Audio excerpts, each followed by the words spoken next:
Hey guys, it's Holly. This is the video for Millionaire by Halftime for chapters 11 and 12. I'm sorry I didn't get it to you last night. I was actually traveling. So here is where I am at in beautiful Montana. I am actually getting to visit my mom. She moved here about 3 years ago, and I have never been able to afford to be able to buy the plane tickets to fly out here to see her. And thanks to Plexus, I am out here. I surprised her when I got off the plane. She said, "What are you doing here?" She knew that my grandmother and sister were coming, but she did not know that I was coming. So that's pretty special to me. And thank you, Plexus, for allowing me the freedom to be able to purchase that ticket, the time freedom and the financial freedom to do that and spend some time with my family. And guys, that's what it's all about. It really is. If you have a desire in your heart, or you just need more time for your family or more financial freedom, Plexus is the answer. And I'm here to tell you, if you don't quit, you will definitely be successful with this. So get your mind right. Train yourself, train others, and get going with this business, because there's so many rewards that you've yet to see. Chapter 11, let's get right into it. I'm going to go ahead and sit down with the beautiful mountains in the background, and then we'll go ahead and talk about, I think my favorite thing that he discussed in chapter 11 is leaving nothing for tomorrow, which can be done today. How true is that? How many times do you put stuff off and you're like, you know what, I'll just do that later. I'll do that tomorrow. I'll do that another day. We all do that, but stop procrastinating. Definitely get into it. Your primary objective is to set appointments with people that are on your list so that you can show them what this business can offer them. And if you're not getting in front of people, then your business isn't growing. How simple is that? It's the hard stuff that we really don't want to hear, but we need to hear. So just know, if you're not putting the opportunity in front of people, if you're not sharing it with people, your business is not growing. You've got to do something and change something. So I want to encourage you to make sure that you're doing that.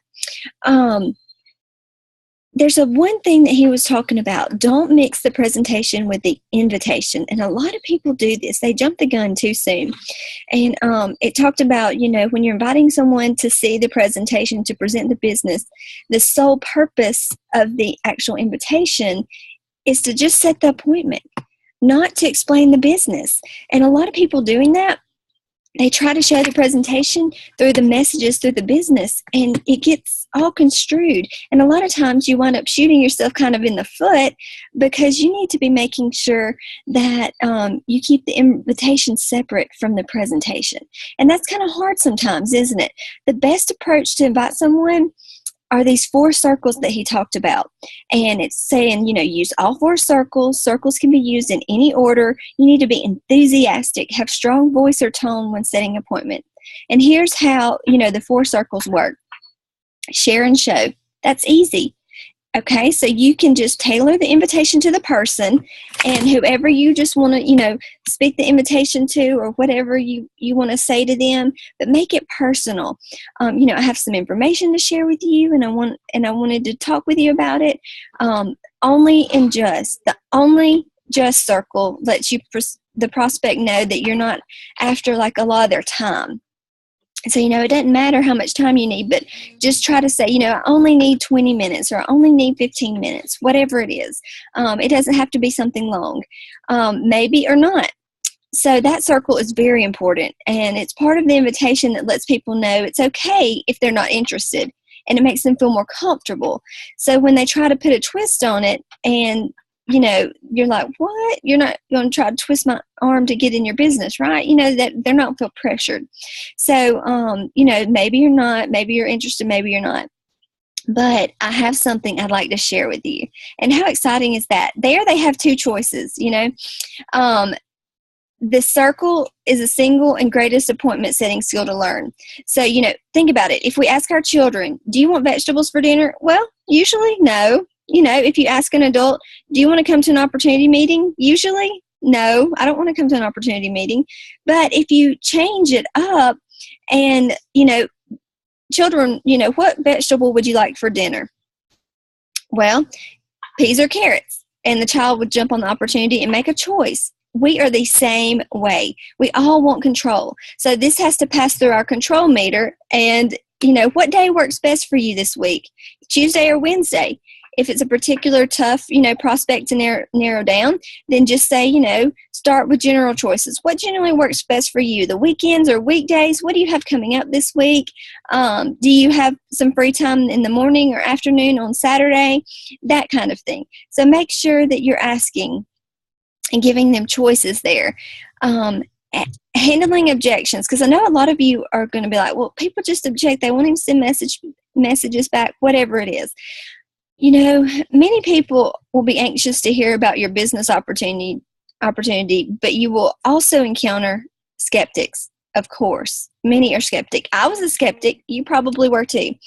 And the person you have approached for an appointment may raise objections such as, I don't have the time. I'm too busy, as far as I'm not a salesperson. I don't have money. We've all heard those, right?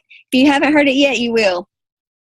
So most objections are well-intentioned, but some are just more excuses that they're disguising. So the most effective response to every objection when you're setting an appointment is to say, you're not going to hurt my feelings if you don't want to get involved, but at least take a look.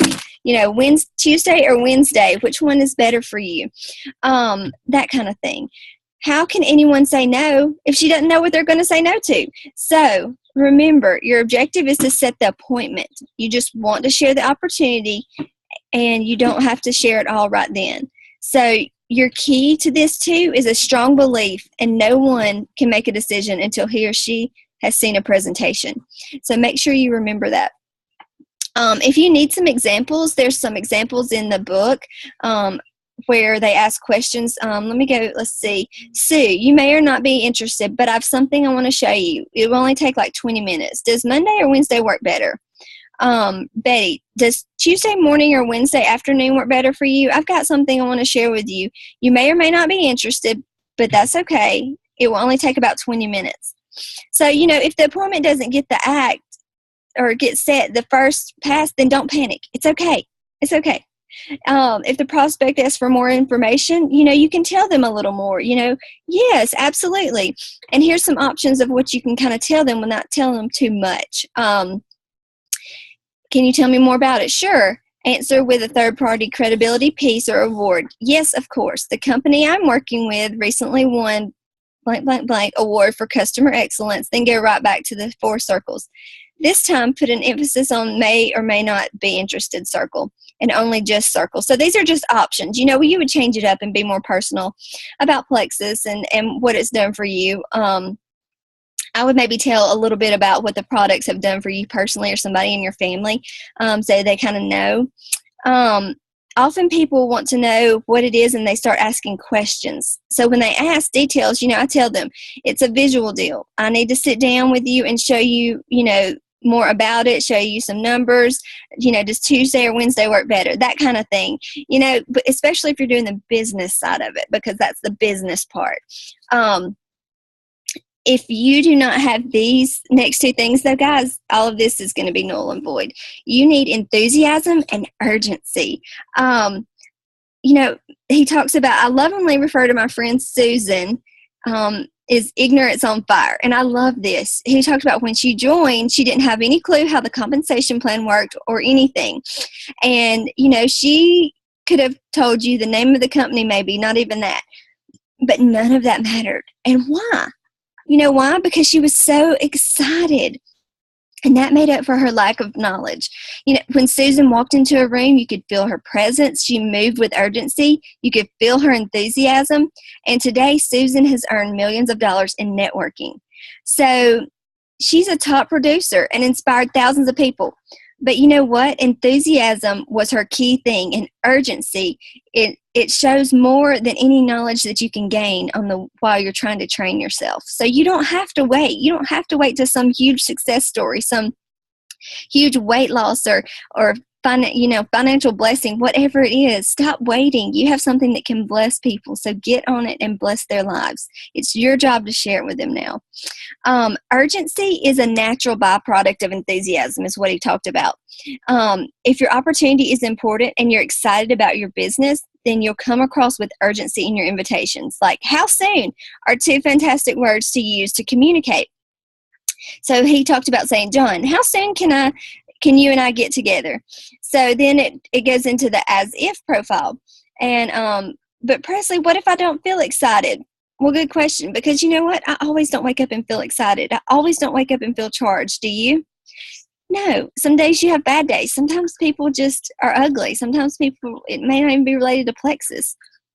But you know what? If you change your mindset, because mindset matters and it changes everything, you can change the way you feel and the way that you do stuff. Because if you bring out enthusiasm into this, then they will catch on to the enthusiasm. And the enthusiasm you're sharing, eventually the excitement comes and you're excited to be here. Just like today, did I want to wake up and do a Zoom call? I've only had 4 hours of sleep. I was on a plane for 10 hours on and off 3 different times. I flew in at midnight here. Was I like, oh my gosh, yay? No, I was really not. But through this and talking about it and being excited about my business, it's made me feel better. I grabbed my pink drink, I headed out to the front porch, and I sat here to share with you because I knew I needed to get this to you guys and get it done. And the excitement, about Plexus, about my business, about what it's done has just overwhelmed me. Even my stepfather, when I got here last night, it was Plexus products all over the counter, and it just made me smile. And he said, you know what? I haven't had to take my blood pressure medicine in 3 months. And he showed me his blood pressure. Thank you, Plexus. So, stuff like that, that is exciting and that is life-changing for people. So make sure you're stepping out on faith. You're going for it. You're showing enthusiasm. You're showing excitement, because that is contagious. Does anyone want to join your team if you're going, well, I got this business thing. You might want to see it, but maybe not. I don't know. I'm not. It's okay if not. No, nobody wants to join you. They think, what in the world? But if you come to them and you say, girl, I have found these amazing products that have helped so many people in my friend Holly's family. And she's able to quit 2 of her jobs and stay at home with her child this year, a dream she's had for 9 years. Let me tell you more about it. What if this could be us? Does that not change everything? Of course it does. Of course it does. Enthusiasm and urgency. That's what you need. It talks about some things that you can do for homework, so make sure you read those. And it talks about doing role play. So call your sponsor, your friend, your sideline, upline, downline, whoever. Y'all practice some role play things and practice rotating out and showing enthusiasm, using the 4 circles, and moving on from there. So I'm excited. It's almost like, do people go to play football or baseball or anything like that without practicing? No. So practice on people, and then right after you practice, use it.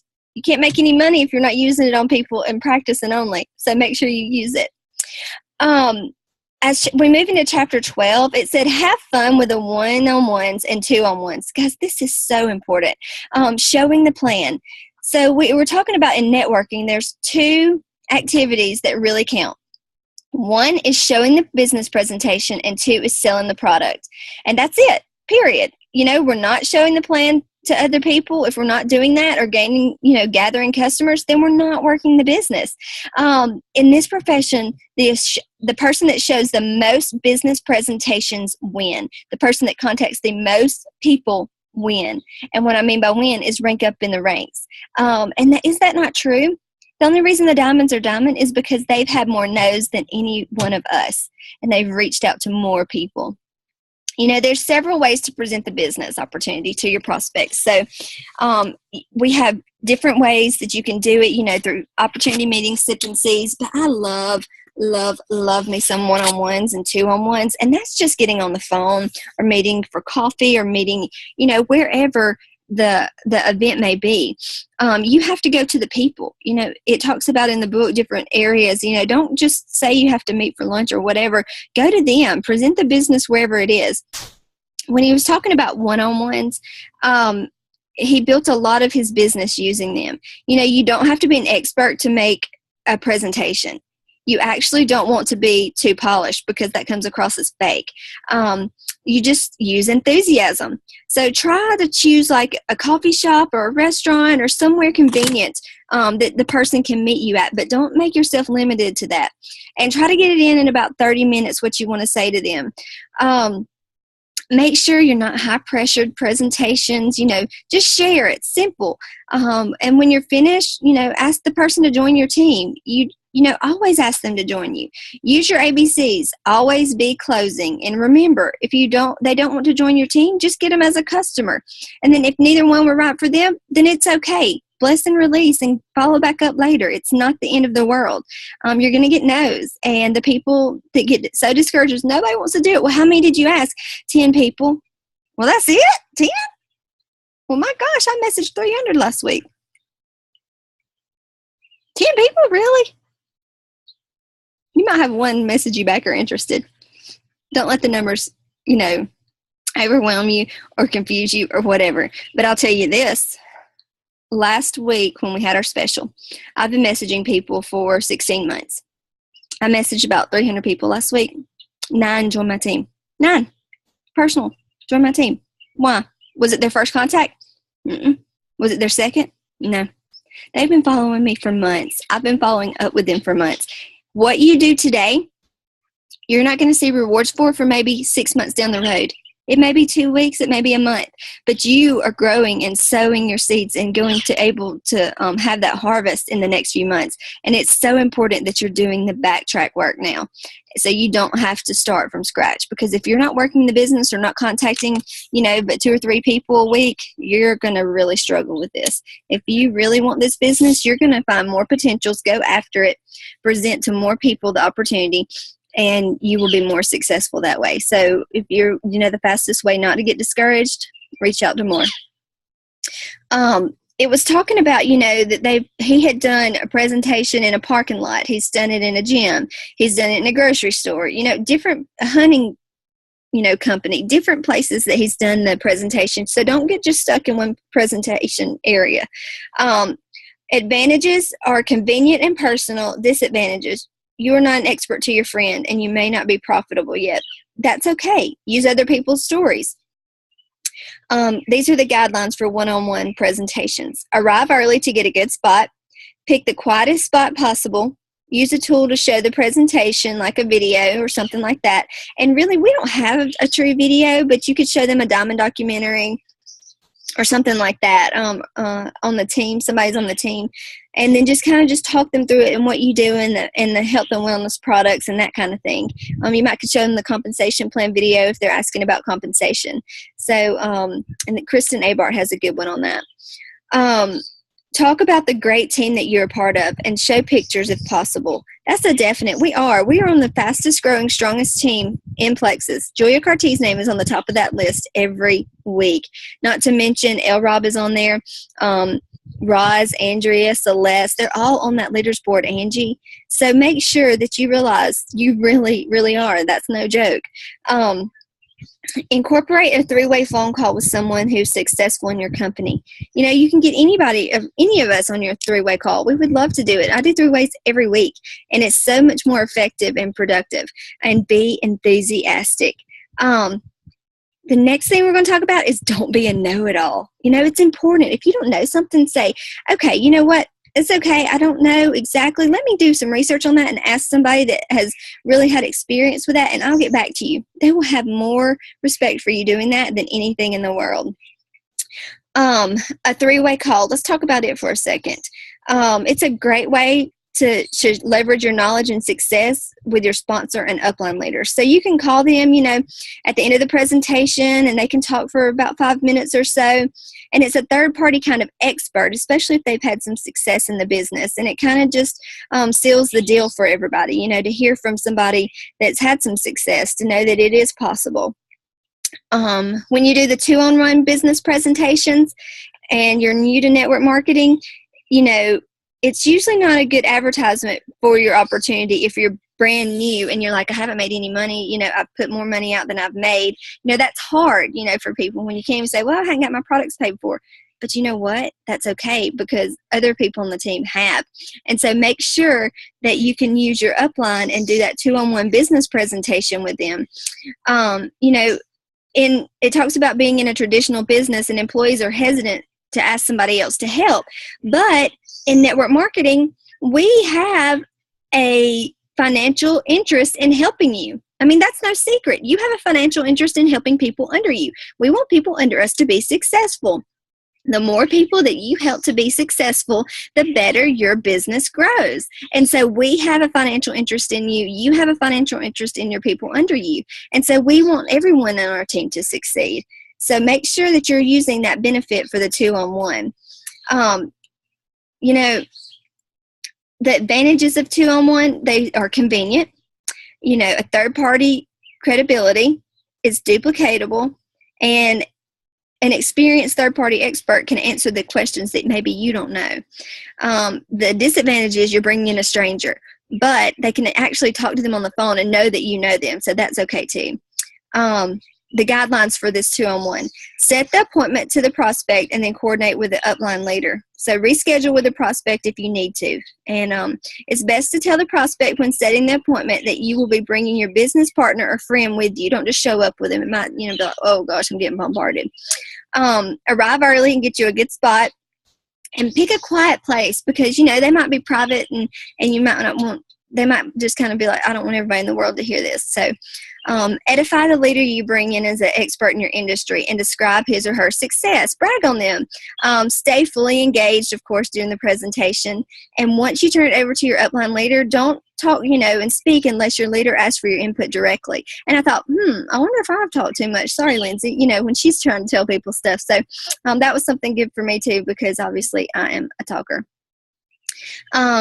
When I was reading the story about Dino and Flo, I thought it was so interesting because it was talking about, him signing up Dino and Flo. And he met him at Jason's Deli and showed him the business opportunity. And so he decided to join the team. And so when he finished joining, he said, hey, are you free tomorrow? And they were like, well, yeah, I can meet you at Starbucks. So when he met him, he said, okay, get in the car. And he was like, what? So Dino got in the car. He's like, okay, who can we go show this to? And his eyes got real big, and he's like, what do you mean? And he was like, well, the business. The way you make money is you set appointments and show the plan. And we've got to get this presentation in front of people. And so who can we go show? And he's like, well, I got a sister. So they called the sister. They met at her house. They did the presentation. She didn't want to do it. They were both a little disappointed, but his upline didn't show it. He said, okay, that's okay. Who else do you have? So he said, well, I've got another sister. So they went and sat down with the other sister, and she joined. And now both of them are 2 of the top 10 earners that have made millions of dollars in his company that he has signed. So, take an active role with your team because it's going to pay huge dividends. Don't just sign them up and say, here you go. You're on your own. You've got to help them. You've got to help train them. You've got to show them what to do. And we have so many training opportunities and things to get on and things to do that it's almost overwhelming to you, right? So you've got to see and look, and we've been doing these back to basics kind of thing. Day 1 through 7, I think, is already posted on my page. I'm sure you've seen it on several others, but just go back to basics. It's no secret. Get the presentation in front of people, present the business, present the products. That is the key to success, and put it in front of as many people as you can. You have something great. You have something that people need. You have something that people want. Financial freedom, time freedom, health freedom. So I want to encourage you to get on it. Get it in front of as many people as you can. Personal. Don't just hide behind those Facebook messages, guys. Don't just hide behind a text. Pick up the phone. Ask for a meeting. Set the appointments. Meet with them. 3-way calls. Whatever it takes to be successful, do it. Can you imagine your life in a year from now if you do this? Can you imagine what it would be like? Now look at your life in a year from now in your mind and think, if I don't do this, what's it going to look like? I think the alternative is to continue. And to go for it. Don't be scared. Just go for it. Believe in yourself. We believe in you. We know you can do this. We've prayed for you on this team to join us, and now you're here. So go for it, guys. I'm proud of you. If you need any help, let me know. And thanks for letting me do this in Montana this week. I'll see you guys soon.